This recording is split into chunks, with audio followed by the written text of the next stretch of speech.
Baik, memperkokoh pesan toleransi dan perdamaian. Ini adalah inti dari kunjungan Paus Fransiskus dan rekan Nela juga akan punya ulasannya ya berkaitan dengan rangkaian acaranya, kemudian Paus itu sendiri. Silakan Nela. Terima kasih Anggi dan juga pemirsa. Jadi pemirsa, saya akan memaparkannya untuk Anda ya terkait dengan kedatangan Paus Fransiskus ke Indonesia. Ini tidak hanya ditunggu oleh umat Katolik, melainkan juga seluruh elemen baik pemerintah, tokoh masyarakat, tokoh lintas agama hingga juga masyarakat. Nah, kita akan lihat rangkaian kegiatan Paus Fransiskus di Indonesia. Kunjungan Paus Fransiskus perkokoh pesan toleransi dan perdamaian. Kita lihat di infografis selanjutnya terkait dengan agenda atau kegiatan Paus Fransiskus di Indonesia. Kunjungan Paus berlangsung dari tanggal 3 sampai dengan 6 September. Nah, selama di Indonesia, Paus ini memiliki sejumlah agenda penting.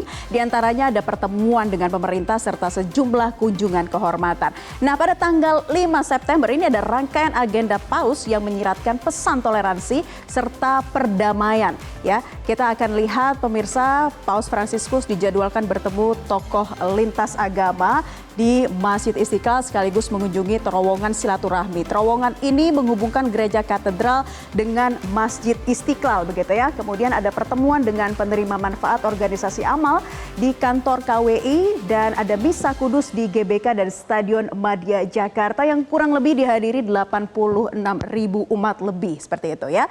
Imam Besar Masjid Istiqlal Nasaruddin Umar mengatakan kehadiran Paus Fransiskus di Indonesia ini akan menjadi penanda penting bahwa dialog antar agama bukan hanya wacana tapi juga praktik nyata.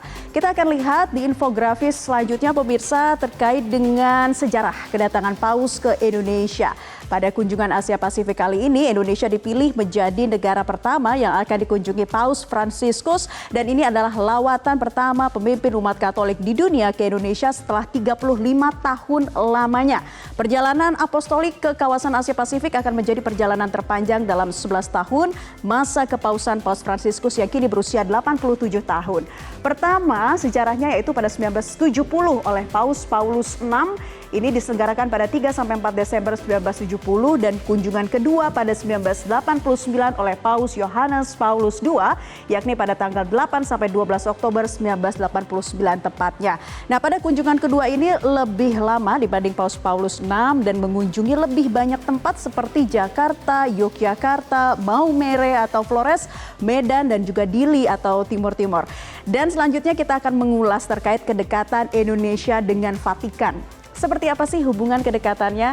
Nih pemirsa ya, infografisnya hubungan Indonesia dengan Vatikan ternyata bukan hal baru. Kedekatan kedua negara ini terjalin sejak lama, bahkan tahta suci Vatikan menjadi negara pertama di Eropa yang mengakui kemerdekaan dan kedaulatan Indonesia pada 6 Juli 1947.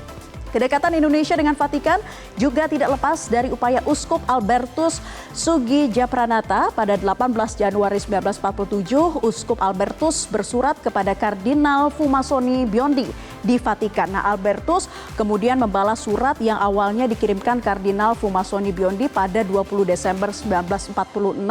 Dalam suratnya, Albertus menceritakan kekejaman tentara Belanda di Indonesia usai kemerdekaan Indonesia sekitar 1947. Kemudian Albertus mengusulkan adanya hubungan antara Indonesia dengan Vatikan dan tahta suci tergerak untuk bersahabat dengan Indonesia karena bagi tahta suci Vatikan diplomasi adalah salah satu cara untuk mewujudkan anti penjajahan dan anti kolonialisme. Barulah pada 25 Mei 1950 ini ada hubungan diplomatik resmi antara Indonesia dan juga Vatikan terjalin.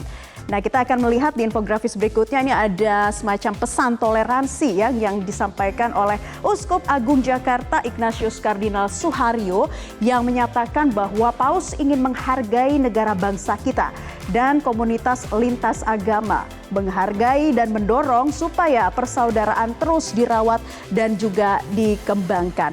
Dan pemirsa, kunjungan Paus Fransiskus ke Indonesia ini merupakan momentum penting untuk bisa memperkuat hubungan bilateral Indonesia-Vatikan dan menjadikan Indonesia sebagai barometer kehidupan beragama yang rukun dan damai di mata dunia. Seperti itulah pemirsa dan juga Anggi, pemaparan yang disampaikan kunjungan Paus Fransiskus ke Indonesia, hubungan antara Indonesia dengan Vatikan yang sudah berlangsung lama, dan pesan-pesan yang akan disiratkan melalui misi perdamaian dari kunjungan Paus Fransiskus kali ini. Oke, makanya oleh karena itu Nela, banyak sekali umat yang tidak mau melewatkan kesempatan untuk bisa misa di GBK. Betul. Untuk itu sekali lagi kita ingatkan pemirsa, kalau untuk nanti ke sana ke GBK pakai transportasi umum karena banyak sekali orang yang akan hadir di sana, sekitar 90.000. Hampir 90.000 ya. 90.000. Jelajahi cara baru mendapatkan informasi. Download Metro TV Extend sekarang.